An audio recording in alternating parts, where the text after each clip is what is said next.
crimes out loud, or screaming at meetings, or lying to the public about the election.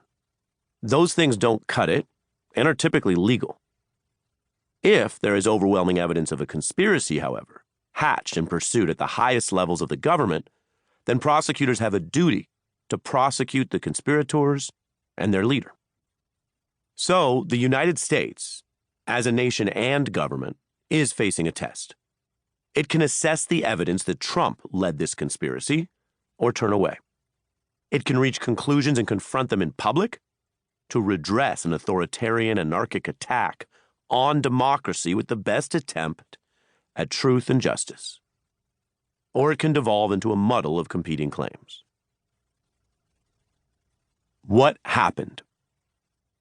The government has led much of the fact-finding about the insurrection. When federal officials began this process, in those first days after the attack, they began with some mistakes.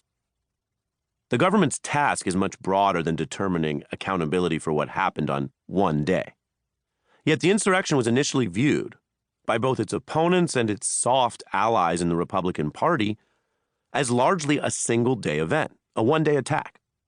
The conventional premise was that this was a gathering where insurrectionists went to a rally in the morning, then marched and stormed the Capitol in the afternoon, violently attacking police, obstructing the vote counting, and searching for lawmakers to murder, with the perpetrators mostly home by nightfall.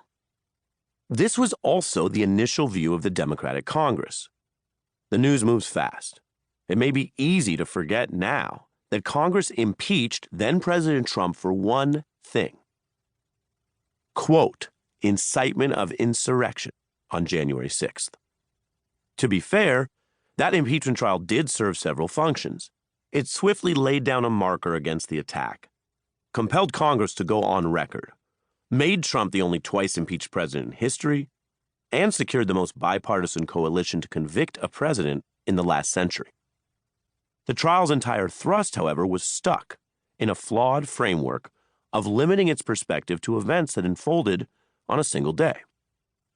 The Senate jurors were basically asked, legally, did Trump's speech that morning incite the attack in the afternoon? As one Democratic impeachment manager summarized the case in the pivotal closing argument, when Trump, quote, took the stage on January 6th, he knew exactly how combustible the situation was, with the crowd ready to engage in violence, and he aimed them straight here. The summation literally boiled down to convict Trump because he went on stage, gave a speech, and exhorted people to storm the Capitol. Less than 2 years later, that prosecutorial argument is so cramped, it almost sounds like someone downplaying Trump's actions and guilt. The 2021 article of impeachment did not mention, let alone charge, plots for elector fraud, state election meddling, military intervention, DOJ interference, seizing voting machines, or the long-running lies that recruited so many people to travel to Washington. During the impeachment and Senate debate, it often seemed like Trump was on trial for a speech. The law makes it hard to pin an insurrection on one speech, as it should.